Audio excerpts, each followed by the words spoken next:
मनोरंजक और मार्मिक कहानियों के संसार में आपका स्वागत है। नमस्कार, मेरा नाम ऋतु गोस्वामी है और आज मैं आपके लिए ममता कालिया जी की एक बहुत ही बेहतरीन रचना लेकर आई हूँ, जिसका शीर्षक है सीट नंबर 6। भगवती ने कहा, मैं बहुत जल्दी पहुँच गया था, लाइन में सबसे पहले। आपके लिए छांटकर लेडीज़ में लोअर बर्थ रिजर्व करवाई है। मुझे खास खुशी नहीं हुई। लोअर बर्थ का मतलब होता है रात भर अपने पर्स की चिंता में एक करवट सोओ और हर आने जाने वाले की आहट सुनो। ऊपर से लगातार साड़ी के पल्ले का ध्यान रखो और कंबल जमीन तक न लटक जाए, इसलिए बार बार चौंको। मैं इस रूट पर इतनी बार सफ़र कर चुकी हूँ कि लेडीज़ और जेंट्स वाली बात सुविधा असुविधा बनती ही नहीं। छुट्टियों में जब घर जाती हूँ तो करीब करीब सारा समय कॉपियाँ जांचने में जाता है और जब घर से आती हूँ तो पढ़ने में। फिर भी मैंने कहा, चलो ठीक है। अकेले रहते रहते मैं तो ये भी भूल चली थी कि मैं लड़की हूँ या लड़का। वैसे सच कहूँ तो उम्र के लिहाज से अब मुझे अपने आप को लड़की कहना बंद कर देना चाहिए, पर शादी ना होने का यही तो एक फ़ायदा है। औरत लड़की ही बनी रहती है, बशर्ते वह हर इतवार अपने पकते बालों के प्रति सावधानी बरते। गला चलाते, डिक्शनरी देखते, कॉपियाँ जांचते मुझे allergy, sinusitis, tonsillitis, myopia, appendicitis वगैरह वगैरह ना जाने क्या क्या हो चुका था। सिर में खुश्की भी बहुत रहती है, पर सब चलता है। कॉलेज में 1100 लड़कियां मिस करती हैं, बहुत है। जब मैं गाड़ी में पहुंची, लेडीज़ केबिन में पहले से ही 2 सवारियां थीं। मैं चेहरे पर परहेज दिखाती अपनी सीट पर बैठ गई। अनुभव से मैंने पाया था कि महिलाओं के साथ यात्रा जंजाल होती है, जिसके अंतर्गत वे आपसे साबुन, आईना और कंघा मांगने के अलावा सीट भी रद्दोबदल करना चाहती हैं। इसीलिए मैं सबसे पहले डिब्बे के कंडक्टर से दोस्ती कर लेती हूँ। हर स्टेशन पर उतरने के पहले वह बताता चलता है कि गाड़ी कितनी देर यहाँ ठहरेगी। उन दोनों में से एक औरत थर्मस से गर्म पानी निकालकर बच्चे के लिए दूध बना रही थी और दूसरी औरत आदर्श सहयात्री की तरह उस बीच उसका बच्चा संभाल रही थी। उन लोगों ने मुझसे पूछा, कुताई जाबे? मुझे तसल्ली हुई। अब मैं आराम से कह सकती थी कि मुझे बंगाली नहीं आती, जबकि छोटे छोटे वाक्य मैं आसानी से समझ लेती थी। मैंने ऐसा ही कहा, पर उन्होंने टूटी सी हिंदी बोलनी शुरू कर दी। बच्चे वाली महिला बच्चे को एक चम्मच दूध पिलाती, फिर अपनी छाती उसके मुंह में दे देती। मुझे दूध पिलाने का यह तरीका काफ़ी मौलिक और उलझन वाला लगा। वे लोग वहीं कुछ पूछना चाहती थीं जो हर यात्रा में डिब्बे में घुसते ही हर यात्री दूसरे यात्री के बारे में जानना चाहता है। मैंने अखबार खोल लिया और उनके सवाल नज़रअंदाज कर गई। वे शायद समझ गई थीं, इसलिए आपस में मशगूल हो गईं। अब सारे रास्ते कच्चे पेशाब की बू सूंघो और चेहरे पर शिकन न लाओ, मैंने सोचा। बच्चों को लेकर औरतें किस कदर तुनकू होती हैं, यह मैं अपनी बहन में देख चुकी थी। उसका बच्चा अगर रात 10 बजे डबल संडे की फरमाइश करता तो वह तभी क्वालिटी को फ़ोन मिलाने लगती, बगैर ये शऊर किए कि उसके गले और छाती का क्या होगा। मेरे मना करने पर वह मुझे ऐसे घूरती कि मुझे अपना अविवाहितपन देर तक कोंचता रहता। अपनी बहन की सभी स्मृतियां मेरे पास ऐसी ही हैं, झुरझुराहट ला देने वाली। एक बार जब मैंने अपनी साड़ियों की शान मारी थी तो उसने कहा था, नौकरी करते करते साड़ियां भी नहीं हुई तो इस उम्र में क्या खाक हुआ। इसलिए इससे पहले कि डिब्बे की ये औरतें मुझे देखकर मुंह बिचकाएं, मैंने उनकी उपेक्षा कर दी। मैंने कंबल सीट पर बिछा दिया और पांव फैलाकर बैठ गई। मैं इस कोशिश में थी कि डाइनिंग कार वाला वेटर दिख जाए तो उससे नाश्ता और गर्म चाय मंगवाऊं, तभी अखबार का मजा आएगा। पर जल्द ही मैं ऊब गई और मैंने खिड़की की ओर मुंह कर लिया। मम्मी पापा को मैंने जानबूझकर स्टेशन आने नहीं दिया था।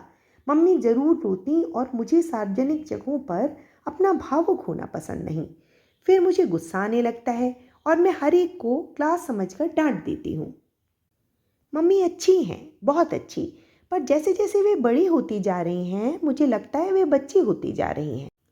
उनके प्रति मैं बड़ी जिम्मेदारी महसूस करती हूँ और कभी कभी आधी रात हॉस्टल में चौंक कर जाग जाती हूँ कि वे कहीं इस हफ्ते इर्गापायरिन इंजेक्शन लेना भूल गईं या कहीं सुबह उठकर स्वेटर पहनना भूल गईं, तब तो उतार आने ही वाला होगा। मेरी मूर्ख प्यारी मम्मी, जिनकी चिट्ठियों में स्पेलिंग की बेशुमार गलतियां होती हैं और जिनको पढ़ते समय मैं बड़ी मुश्किल से अपने को लाल पेंसिल लेने से रोकती हूँ, उन्हें मेरे बचपन के किस्से सुनाने का बड़ा चाव है कि मैं अमरूद को अरमूद कहती थी और सांप का तमाशा देखकर रो पड़ी थी, कि मैं 12 साल तक तेज नहीं चल पाती थी, इसलिए लोग मुझे मालगाड़ी कहते थे। ये किस्से मुझे ऐसे कंठस्थ हो चले हैं जैसे किसी और के हों। मुझे इनमें से एक भी स्मृति नहीं है। तभी मेरे पैरों पर लद्द से एक गुलगुला बोझ गिरा। मैंने चौंक कर देखा। एक बेहद मोटी औरत आकर सीट पर बैठ गई थी, बिना मुझे आगाह किए। मुझे जोर की चिढ़ हुई। उसके वे थुल-थुल लौंदे जैसे कूल्हे, जिनका काला गुलगुलापन मेरे पैरों को उसकी साड़ी में से भी छू गया था। मैं अरुचि से सिहर गई। मन हुआ उसे पैरों से धकेल दूं, पर मन ही मन भगवती को गाली देकर अपने पर काबू पाने की कोशिश करने लगी। उसने पूछा, कोথায় जाबे? मैंने उसे घूरा, यह सीट मेरी है। बच्चे वाली औरत बीच में बोली, दिनेर बेलाए एखाने 3 जन बसबे। मैंने उसकी ओर जलती आंखों से देखा। ऐसे जब मैं छात्राओं को देखती हूँ तो वे पूरे पीरियड आंख मिलाने का साहस नहीं कर पाती, पर वह औरत बच्चे को हंसाने के लिए उसे उछालने लगी। गाड़ी चल पड़ी थी। मेरा मन अरुचि से भर गया। एक बार मन हुआ डिब्बा ही बदल लूं, पर ये भीड़ के दिन थे। स्कूल और कॉलेज खुल चुके थे। तभी एक आदमी लेडीज केबिन के दरवाजे पर खड़ा हो गया। उसने मोटी औरत से कुछ कहा, जिसमें से मैं केवल एक शब्द ट्रंक समझी। मोटी औरत ने कुछ नहीं कहा, बस त्योरियां चढ़ा ली। आदमी ने कुछ देर सोचकर निर्णय ले लिया। वह चला गया और जल्द ही एक बड़ा सा रंग उड़ा ट्रंक घसीट कर ले आया। उसने उसे केबिन के दरवाजे में घुसाने की कोशिश की। मैंने तीखी आवाज़ में कहा, इसे अंदर मत लाइए, पैर रखने में तकलीफ होगी। वह रुक गया। उसने मेरी ओर अनुनय से देखा, फिर अंग्रेजी में कहा कि यह मेरी खास मेहरबानी होगी। मैं पता नहीं कैसे नरम पड़ गई। मुझे लगा यह जरूर एक सभ्य आदमी होगा बेचारा। मैंने सोचा और ट्रंक के अंदर आने पर पैर ऊपर कर लिए। औरत ने मदद की कोई कोशिश नहीं की। शायद उसे अपने संतुलन पर शक था। उसके चेहरे से लग रहा था जैसे केबिन में उसका पति नहीं, कुली काम कर रहा है।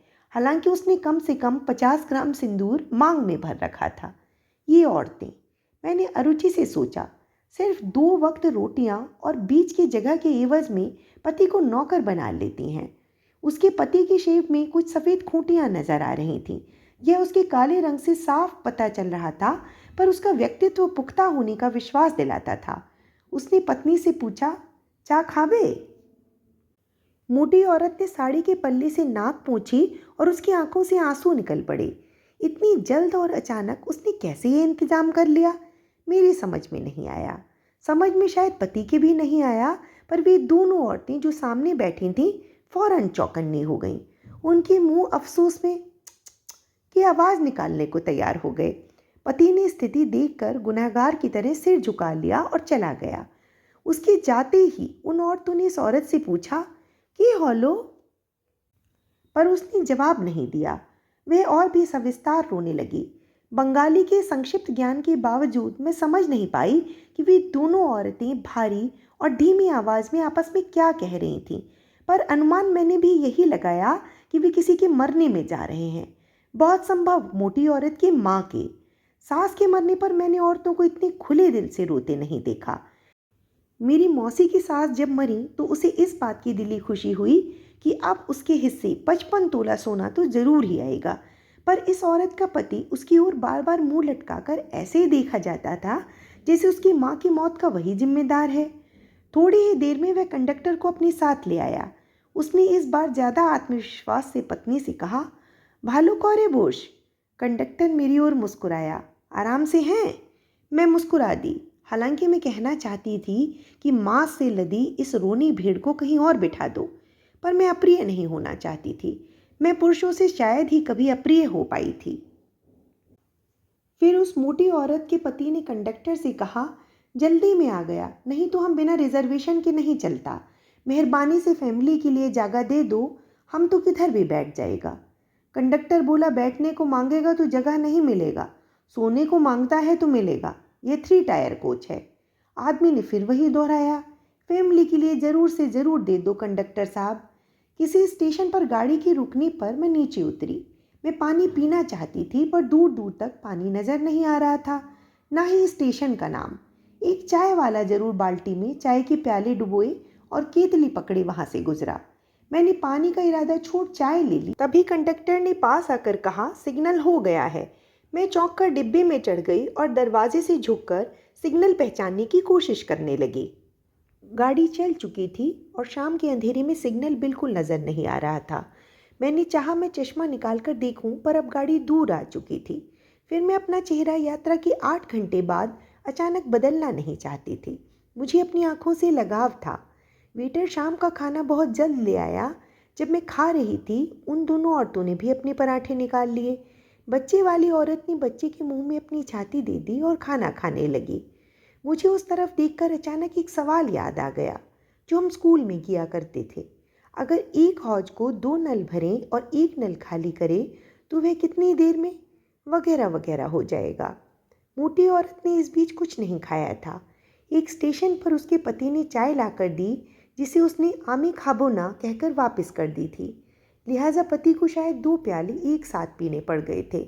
पति अब फिर आया और बोला, खाबार के ना। उसने कुछ नहीं कहा, उसकी ओर से पलट कर बैठ गई। मैं बेबस सा चला गया। मुझे गुस्सा आया, अपने साथ साथ पति को भी भूखा मार रही है और ये बुद्धू पति इतना क्यों बर्दाश्त कर रहा है। एक डांट में सीधा कर दे। खाना खत्म करते ही वे दोनों औरतें सोने की तैयारी करने लगीं। उन्होंने बीच की बर्थ उठाकर आंकड़े फंसाने की कोशिश की, पर वे बेवकूफ़ की तरह गलत जगह आंकड़ा फंसाती रहीं। जब उनसे किसी भी तरह नहीं हो पाया तो उन्होंने मेरी तरफ देखा। मैंने कहा, कंडक्टर को बोलो। उन पर कोई असर नहीं हुआ। वे फिर जुट गईं। इस बार उनकी सूझबूझ से नहीं बल्कि तुक्के से आंकड़ा सही जगह फंस गया। उनके बिस्तर लगाते ही मोटी औरत भी विचलित होने लगी। उसने बार बार मेरी तरफ देखा और फिर धीमे से पूछा, तुम्हारी सीट कौन थे? नीचे की, मैंने कहा। वह परेशान हो गई। उसने ऊपर की बर्थ को सिर उठाकर ऐसे देखा जैसे हिमालय की सबसे ऊंची चोटी देख रही हो। फिर वह केबिन के दरवाजे की ओर बेसब्री और खींच से देखने लगी। मैं सोना नहीं चाहती थी, पर मेरा मन था कि यह औरत उठ जाए तो पैर फैलाकर आराम से पढूं। तभी उसका पति फिर दिखाई पड़ गया। पत्नी ने उससे गुर्राते हुए कुछ कहा। पति ने कहा, भय करो ना, सबाई तो ऊपर घूमोए। औरत ने आखिर फैसले की तरह कह दिया, आमी ऊपरे शोबो ना, और मुंह पलटकर बैठ गई। शायद बैठे बैठे उसके कूल्हे दुख चले थे। वह हर बार हरकत करते ही आ ऊ कर रही थी। आदमी धीरे धीरे डिब्बे के अंदर आकर खड़ा हो गया। उसने अंग्रेजी में मुझसे कहा, आप कहाँ तक जा रही हैं? बम्बई। वह फिर चुप होकर इधर उधर की बर्थ देखने लगा। थोड़ी देर में उसने और भी धीमे से पूछा, आपकी लोअर सीट है? हाँ। आपको तकलीफ होगी, पर अगर आप ऐतराज़ ना करें तो मिडिल बर्थ पर जा सकेंगी या ऊपरी पर? उसने बताया उसकी पत्नी को डर है कि वह रात में गिर पड़ेगी। मैं डर गई, कहीं ये मोटी औरत ऊपर से लद्द से गिर गई तो इसे तो कुछ नहीं होगा, मेरा मलीदा बन जाएगा। मैं परेशान हो गई। औरत है या बोरा, मेरा मुंह बन गया। आदमी ने पहचान लिया, बोला, मुझे अफसोस है मैं आपको तंग कर रहा हूँ। मैंने एहसान जताते हुए कहा, मैं मिडिल बर्थ पर चली जाती हूँ, पर आपको अपनी पत्नी को यात्रा के कायदे सिखाने चाहिए। वह आदमी ऐसे खुश और हल्का हो गया जैसे उसे अभी अभी बाथरूम में किसी का पर्स मिल गया हो। उसने मुस्कुराते हुए बीवी को खुशखबरी सुनाई। बीवी ने प्रतिक्रिया में जोर से जम्हाई ली। आदमी ने मुझसे कहा, आप चिंता ना करें, मैं आपका बिस्तर लगा दूंगा। मैं ट्रंक पर बैठ गई। मोटी औरत केबिन का दरवाज़ा पकड़े खड़ी थी जैसे हफ्तों की बीमार हो। बेवकूफ़ औरत, मैंने मन में कहा। इस तरह कितने दिन यह पति को बांध कर रख सकती है। दफ्तर में नई टाइपिस्ट आते ही यह बिगड़ जाएगा। आदमी ने बड़ी जल्दी दोनों बिस्तर लगा लिए। पत्रिकाएं उठाकर रखते समय वह टाइम उलट पलट रहा था। मैंने कहा, तुम पढ़ सकते हो। वह खुश हो गया। मुझे उससे गहरी हमदर्दी हुई।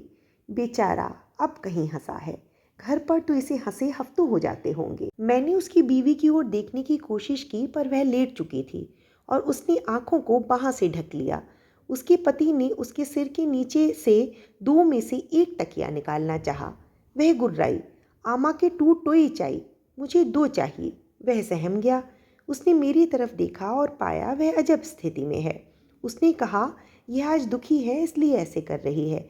हम लोग घर गए थे काली पूजा में। मेरी माँ ने हमारा बेटा अपने पास रख लिया। उधर वह एकदम अकेली है। पहले हमारे पास रहती थी, पर इन दोनों की एकदम नहीं बनती। उधर पास में स्कूल भी है। हमने सोचा 1-2 साल माँ रख ले तो क्या, पर ये तब से रोती ही रोती है। उधर रहने भी नहीं दिया, लड़कर आ गई। मोटी औरत नीचे से गुर्राई, तुम ही एखोन जाओ, आमे घूमबो। पति फौरन चला गया। मुझे औरत पर काफ़ी गुस्सा आया। इतनी बेवकूफ़ वजह पर यह तब से आंसू टपका रही है, और इधर मैं सोच रही थी कि इसकी माँ मर गई होगी। टू हेल कहकर मैंने अपना ध्यान वीकली में लगाया। उसमें चुंबन पर एक सचित्र लेख था। मेरी दिलचस्पी बदलते देर नहीं लगी। मैंने सोचा हॉस्टल जाकर जरूर सहेलियों को दिखाऊंगी। हम सब एक दूसरे के साथ हर बात बांट लेते थे। ऐसे ही एक बार एक किताब दिख गई थी, may we borrow your husband. हमने फ़ौरन चंदा करके खरीद ली थी। हमने कुछ विवाहित सहेलियों को किताब दिखाई, पर उन्होंने ज़ोर से कह दिया, नो। शादी के बाद औरतों की सेंस ऑफ ह्यूमर को क्या हो जाता है। अपनी पोंगे से पोंगे पॉट बैलेट पति को वे ऐसे संभाल कर रखती हैं जैसे वे लॉटरी का लकी नंबर हो। उन्हें शायद पता नहीं कि हमारा स्तर उनसे ऊंचा है, इसलिए तो हमने अब तक किसी रामलाल से शादी नहीं की। बेप्सी कहती है, भाई हमें एक ही तो बार शादी करनी है, अच्छी तरह से ठोक बजा कर करेंगे। फिर हम मुहावरे पर हंस पड़ते हैं। पिछले साल तक मैं कहती थी, हम तो डॉक्टरेट और डॉक्टर दोनों विदेश से लाएंगे, पर जब से एक दिन मिसेस सावंत ने कह दिया, जिसे हिंदुस्तान के 55 करोड़ में कुल जमा एक आदमी नहीं मिल रहा, उसे विदेश में क्या आशाएं दिखती हैं, मैंने ये कहना छोड़ दिया। मैं मिसेस सावंत से कह सकती थी कि अगर हिंदुस्तान में शादी का मतलब है उसका जैसा ढीलूराम पति और हम्टी डम्टी बच्चे, तब तो मैं ऐसे ही भली। पर वह मुझसे सीनियर थीं और सीनियर्स को बदतमीज़ होने का हक होता है। सुबह उठकर दांत साफ करने से लेकर कपड़े बदलने और बाल करने में मैंने काफ़ी समय लगा दिया। तैयार होकर सफ़र करने का अपना ही मज़ा है। फिर अब तो 10 बजते बजते तक तैयार होने की ऐसी आदत पड़ गई है कि उसके बगैर मनहूसियत छा जाती है। बाथरूम से आते समय उत्सुकता हुई कि आगे जाकर देखूं डिब्बे में और कौन कौन है, पर ऐसा करना अजीब लगा। मेरे केबिन में सभी औरतें वैसी ही बैठी हुई थीं, हूश बनी कुचली साड़ियाँ, आँखों में कीच और चेहरों पर चिकनाहट लिए। मैंने जल्दी जल्दी मम्मी को खत घसीट डाला कि मैं सकुशल पहुँच गई हूँ और पर्स में रख लिया। बोरी बंदर से बाहर निकलते ही पोस्ट कर दूंगी, मैंने सोचा। फिर मैं अदीब का लेख पढ़ने लगी। इस समय गाड़ी खूबसूरत रास्ते से गुजर रही थी, यह मुझे अंदाज से मालूम था, पर मैंने खिड़की के बाहर नहीं देखा। मैं समय को महंगी चीज़ समझती थी। अखबार में कांग्रेस की उठापटक की कई दिलचस्प किस्से थे, जिन्हें पढ़कर मन करता कि जोर से चिल्लाएं, बका पिंद्रा। वह बिल्कुल झांसी की रानी की तरह लड़ रही थी। उसके होने से आजकल राजनीति में नौटंकी का मज़ा आ रहा था। पहले पन्ने पर उसकी फ़ोटो थी, जिसे देखकर हर बार की तरह महसूस हुआ था कि 10 साल बाद सायरा बानू भी ऐसी लगा करेंगी। स्टेशन पर स्टेशन गुजर रहे थे, पर बम्बई मेल ठहर नहीं रही थी। आखिर पता नहीं किस स्टेशन पर जाकर गाड़ी ठहरी कि उसके फ़ौरन बाद लोगों ने सामान समेटना और औरतों ने बच्चों के मुंह गीले तौलियों से रगड़ना शुरू कर दिया। शायद लोग बैठे बैठे उकता चुके थे, इसलिए ज़रूरत से ज़्यादा ताकत लगाकर बिस्तर बांध रहे थे। मैंने कंडक्टर से पूछा तो उसने बताया, अगला स्टॉपेज कल्याण है। मैंने अनजाने में नाक से कोड़ी।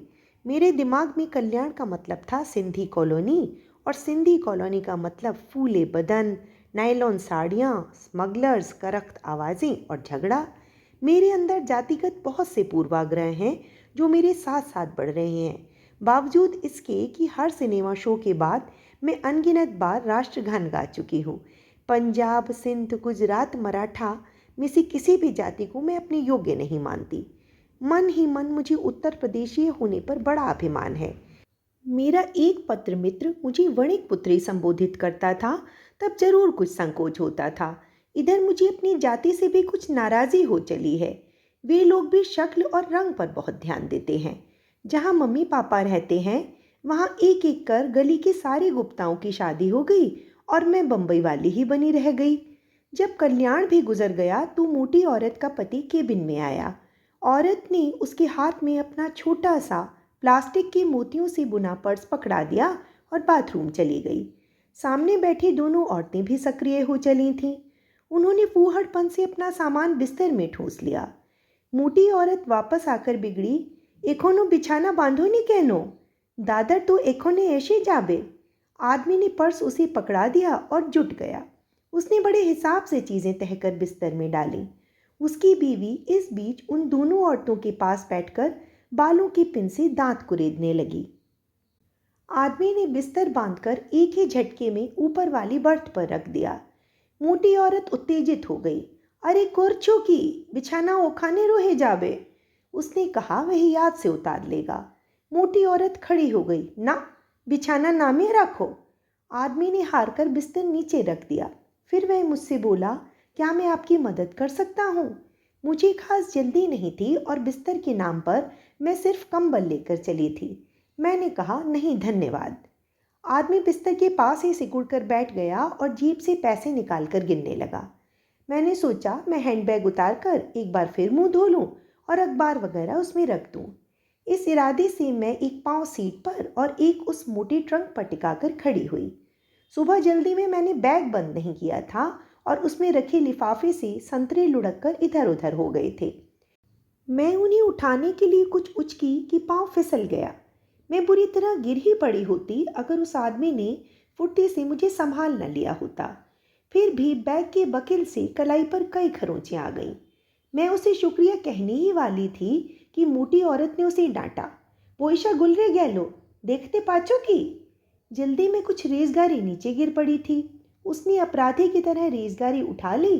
फिर भी वह औरत देर तक सीट के नीचे झांकती रही। पैसे संभालने के बाद उसने मेरी तरफ देखा। वह चौंका। अरे, खून निकल रहा है। मैंने रुमाल कलाई पर दाबते हुए कहा, ज़्यादा नहीं, ठीक हो जाएगा। वह आदमी जल्दी से बाहर जाकर अपना रुमाल भिगो लाया। उसने मेरा हाथ पकड़ लिया और कलाई पर रुमाल दबाने लगा। इस बीच कंडक्टर भी आ गया। पता लगने पर वह और यात्रियों से पूछने गया कि क्या किसी के पास डेटॉल या स्पिरिट है।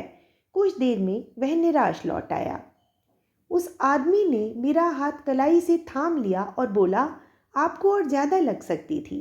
मैं चकित हो रही थी। इतना पुख्ता आदमी इतनी नरमी से हाथ पकड़ सकता है, मैंने नहीं सोचा था। मैं अचानक केबिन में मौजूद सबके प्रति सदैव और नर्म हो गई। मैंने उस मोटी औरत की तरफ देखकर कहा, मैं आपकी आभारी हूँ। इनकी वजह से मैं आज बड़ी दुर्घटना से बच गई। औरत शायद मेरी बात नहीं समझी। उसने दूसरी औरतों की तरफ मतलब भरी आंखों से देखा और वे सब एकदम चुप हो गईं। पर मुझे गुस्सा नहीं आया। मैं बहुत हल्का महसूस कर रही थी। तो ये थी ममता कालिया जी की कहानी सीट नंबर 6। यदि आपको कहानी पसंद आई हो और साथ में मेरा कहानी कहने का ढंग भी, तो प्लीज़ मेरे चैनल को सब्सक्राइब कीजिए और मेरे वीडियोस को अपने फ्रेंड्स और फैमिली के बीच शेयर कीजिए।